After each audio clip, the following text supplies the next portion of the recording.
In northwest Louisiana, Shreveport is the big city. About 200,000 people live there. That's held steady since 1980. 30 miles to the east of Shreveport is the town of Minden. Its population has also held steady for decades at about 12,000. It's a big, small city where everybody knows everybody. I live it to death. I'll probably be here till I'm gone to glory. This is James Timms. Have you ever met someone and found out what they do for a living and it just fits? Well, that's how it is with James. He's a teacher, and even in a Zoom window, you can see it. He's got charisma and energy. You want him to talk to you all day. And teaching is kind of his family business. His grandfather taught music for 40 years. His aunt was a teacher. His mom taught for 36 years. And my mother was on me when I went to college. I majored in computer information systems. She always was on me about, James, you should think about teaching. James, you should think about teaching. I just shut it down like, Mama, I don't want to be a teacher. I don't want to do that. His plan instead? Customer service. He became a store manager for a cell phone company, but I just didn't have any fulfillment. I hated going to work. So the family business came calling. On his off days, he started substitute teaching. Eventually, he got an interview for a full-time position, and that is how James Timms began working at J.L. Jones Elementary in Minden, the same school he went to when he was a kid. He says it's exactly the way he remembers it, and he's found that fulfillment he was looking for. My wife gets on me all the time. She says, you should take your day off of work. Just take a day. I'm like, for what? Why? I love it. I love the kids. I love the environment. I love making them laugh. I love them getting on my nerves. I love the whole aspect of teaching.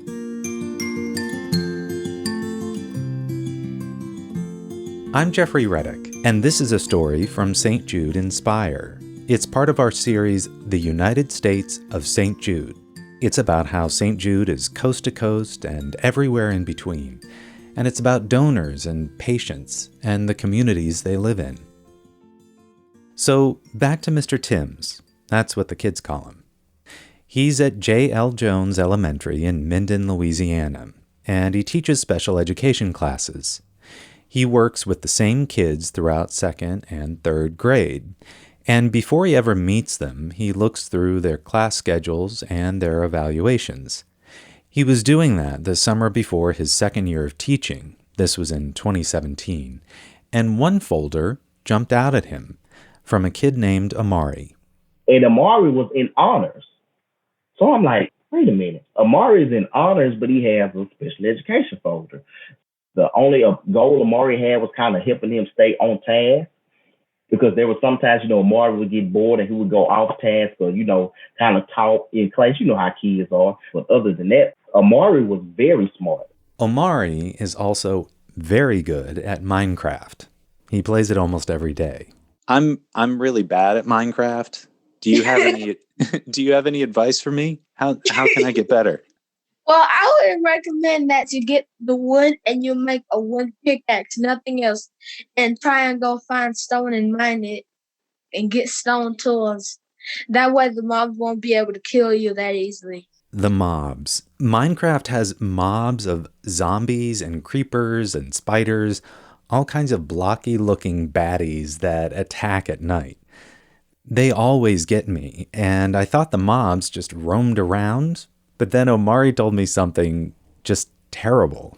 There's like many mob farms. There's a creeper farm, a skeleton farm, a zombie farm, a spider farm. Everything is a farm, even lava.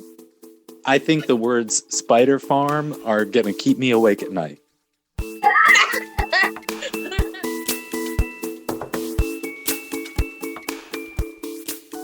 Omari didn't begin speaking until he was almost 2. He has autism. He was also diagnosed with epilepsy. But his mom, LaQuinta Ebahan, says he was never down, never quiet, and never still.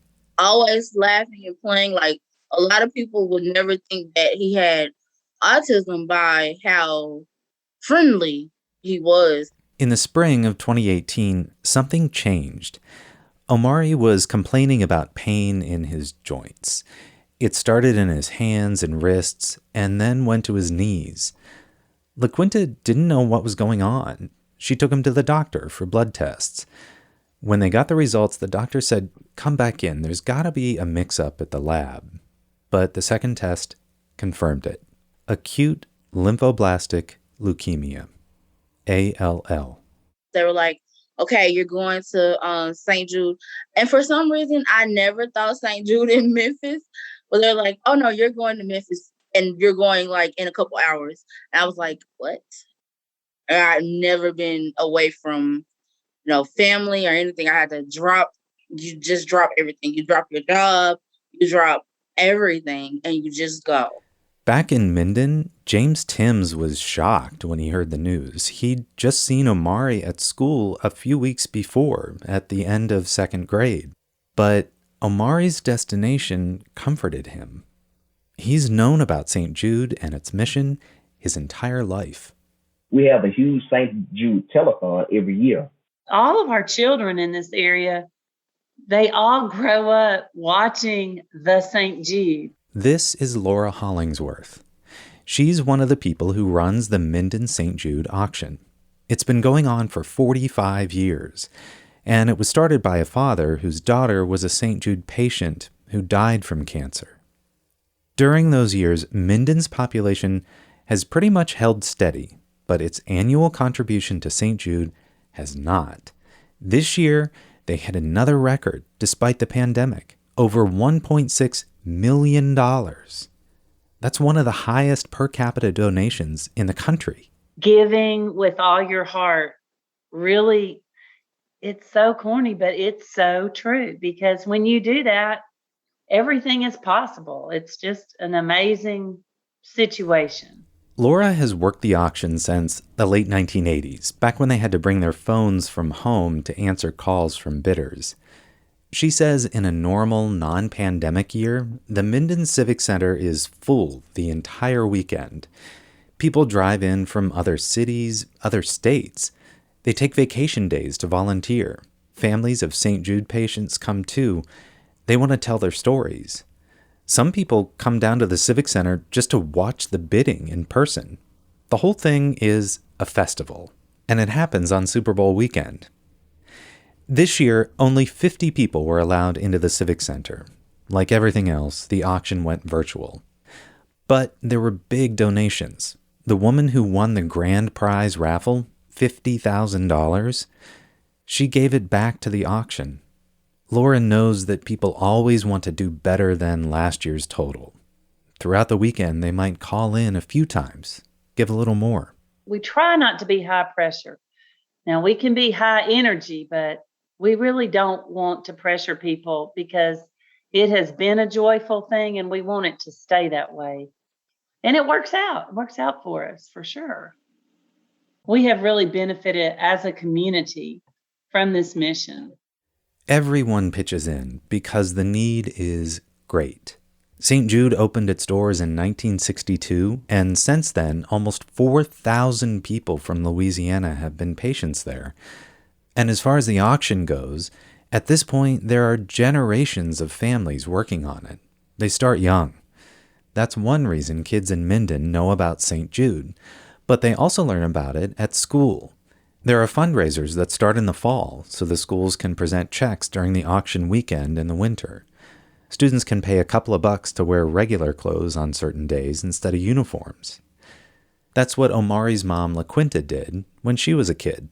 You do these things in life and you just think you're doing a good deed. Like, I'm doing a good deed, whatever.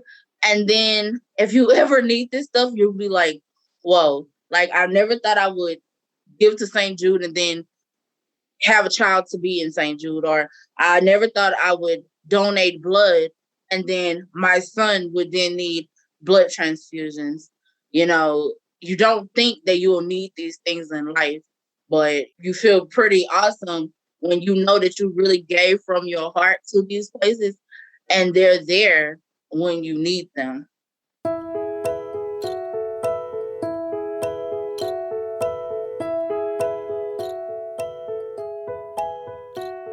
LaQuinta and Omari went to St. Jude the first time in June of 2018. They were there about 4 months. Omari says at the beginning it was overwhelming. It's scary at first, but when you get used to it, it's not scary anymore. The part about making it not scary, that came from things like getting to play Minecraft with someone who has a YouTube channel, and meeting Chadwick Boseman, Black Panther. LaQuinta says the getting used to it part was something else. Omari had to restart his epilepsy medication. That's because the treatment for ALL can cause seizures. The treatment also uses steroids, and they made him moody, very different than the kid who was always laughing and playing. It was so many different people coming in and so many people having to touch him. And, with having autism, he did not like people touching him at all. So it really affected him a lot. What got him through those anxious times were his silkies, a lovey he got for Christmas one year. And also his capes. And they are silky feeling. And when he gets anxious, he rubs them kind of like a silky fidget spinner or something. LaQuinta, though, she didn't have any silkies. And she was keeping everything bottled up. Her job, her bills, her mom's health, watching her son's personality change, and trying not to cry in front of him. It was a lot. And she says she was shy at first around other parents. But as the months went on, she realized she had to open up. People at home might not know what you're going through. Some might not even care. But the people at St. Jude know what you're going through. So the other families, the other moms and parents, they know, they understand. And I heard them expressing their real feelings. And I was like, oh, wow. It's okay. It's okay to have these feelings. These feelings are actually normal.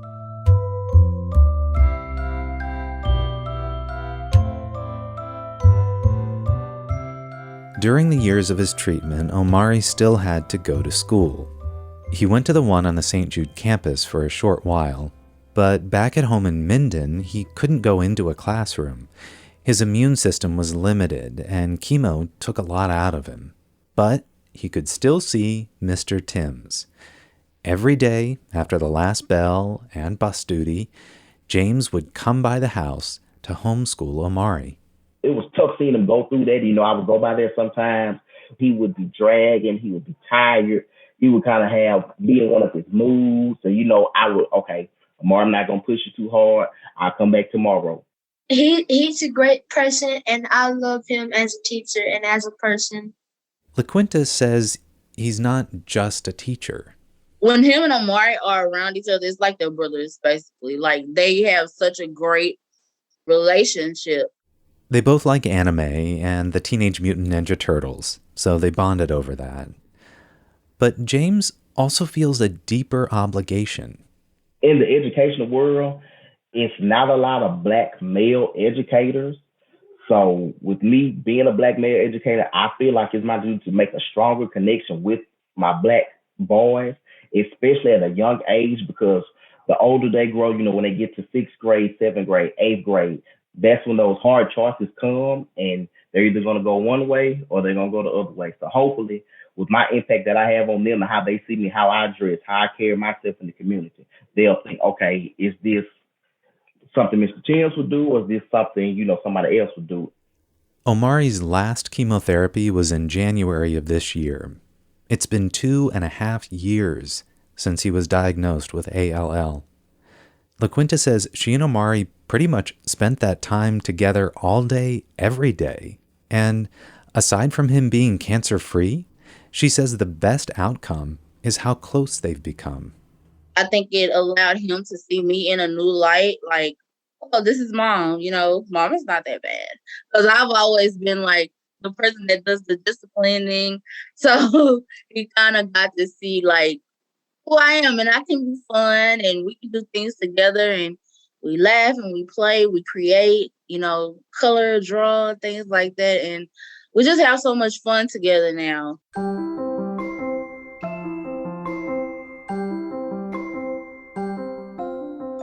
So Omari is done with chemo, and he's thinking about next school year. He's 11. He'll be going into 6th grade. I kind of miss school.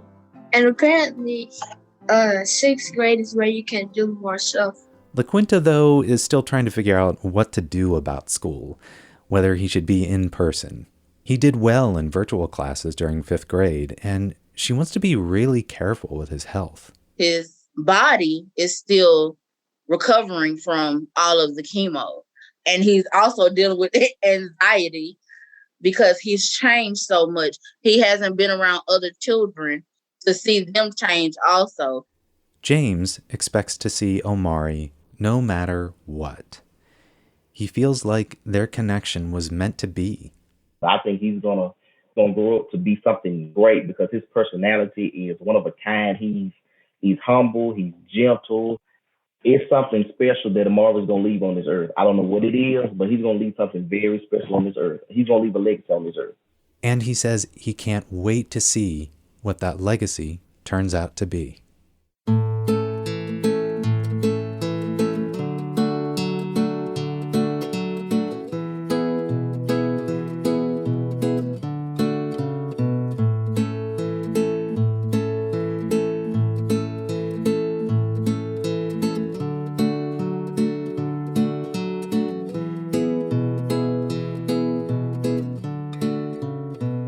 This story was produced by me, Jeffrey Reddick, and edited by Grace Korziqua Evans and Louis Graham.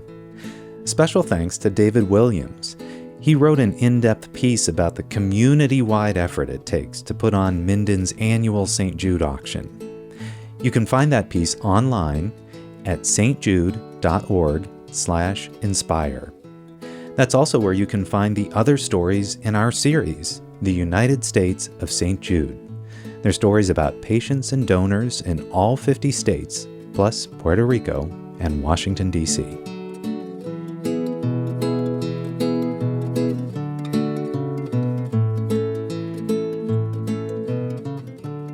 When you and I talked last week, I asked you about superpowers, and you told me that you would like to have the power to be invisible.